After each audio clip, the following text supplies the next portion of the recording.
साहब, मेरी वालदा सख्त बीमार हैं, इस वक्त अस्पताल में दाखिल हैं। क्या तनख्वाह में से कुछ पेशगी मिल सकती है?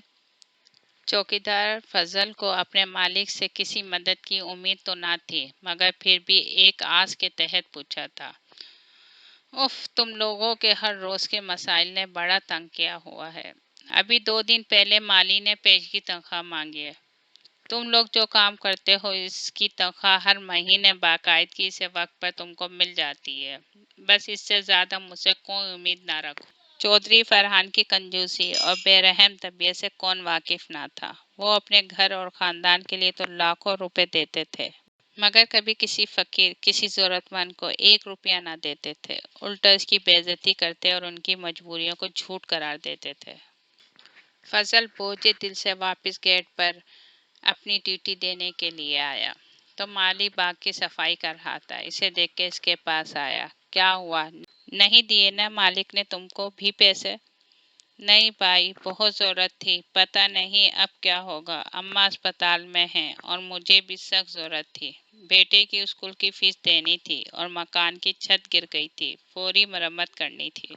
फजल ने बोला, तुमने भी मालिक से पैसे मांगे थे? फिर क्या हुआ? फजल ने पूछा। कुछ नहीं हुआ, बच्चे को स्कूल से निकाल दिया गया। ओ, अहमद का दिल मजीद दुख गया। हम गरीब मजबूर लोग क्या कर सकते हैं? वो मायूसी से बोला। चोरी, माली ने फैसला कुन अंदाज में आस्तिकी से कहा। चोरी? फजल चौंका। हाँ चोरी, मैंने फैसला कर लिया है, बाकी तुम्हारी मर्जी है, साथ दो या ना दो। कल सुबह चौधरी फरहान अपने घर वालों के साथ 2 दिन के लिए शहर से बाहर जा रहा है। अपने घर वालों के साथ 2 दिन के लिए दूसरे शहर जा रहा है। फिर फजल का दिल धक धक करने लगा।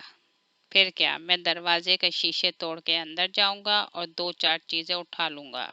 इनके घर की मामूली चीज भी हजारों में बिकेगी। मुझे लालच नहीं, सिर्फ जरूरत पूरी करनी है।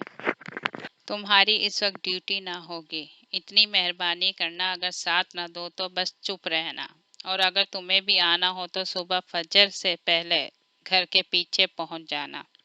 माली इतना कह के तेजी से अपना काम करने चला गया, मगर फजल का दिमाग सुन हो गया था। रात को बंगले की ड्यूटी खत्म करते ही वो सीधा अस्पताल पहुंचा, जहां इसकी बीमार माँ को दवाइयों की सख्त जरूरत थी।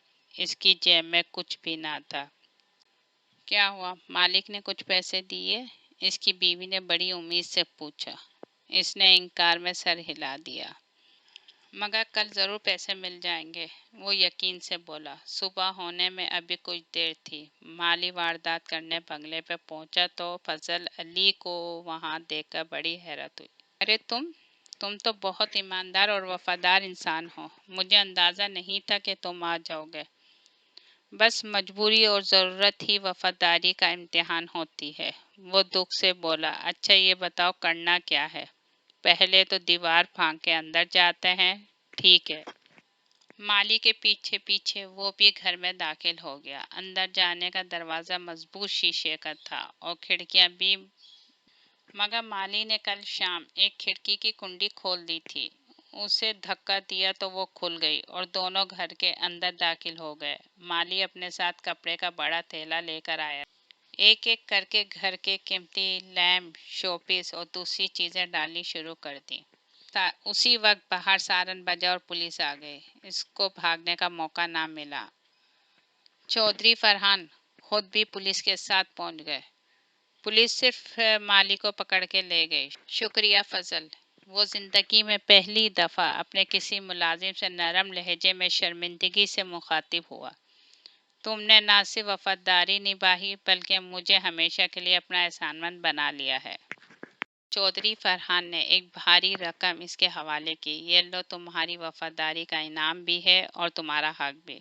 उन्होंने कुछ और रकम इसके हवाले की। ये माली के घर वालों को दे देना, वो गरीब और ज़रूरतमंद हैं। मेरी ही गलती थी कि मांगने पर इसकी मदद ना की, मगर बहरहाल ज़रूरत में भी चोरी करना तो जायज़ नहीं।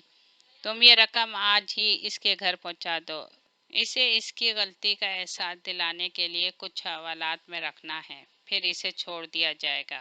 واقعی 2 دن بعد مالی آزاد ہو کے سیدھا فرحان کے گھر پہنچا اور اس سے معافی طلب کی۔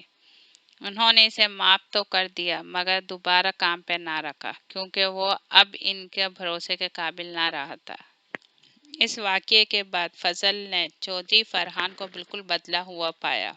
وہ اپنے تمام ملازمین کی ضرورت کا ہر ممکن خیال رکھتا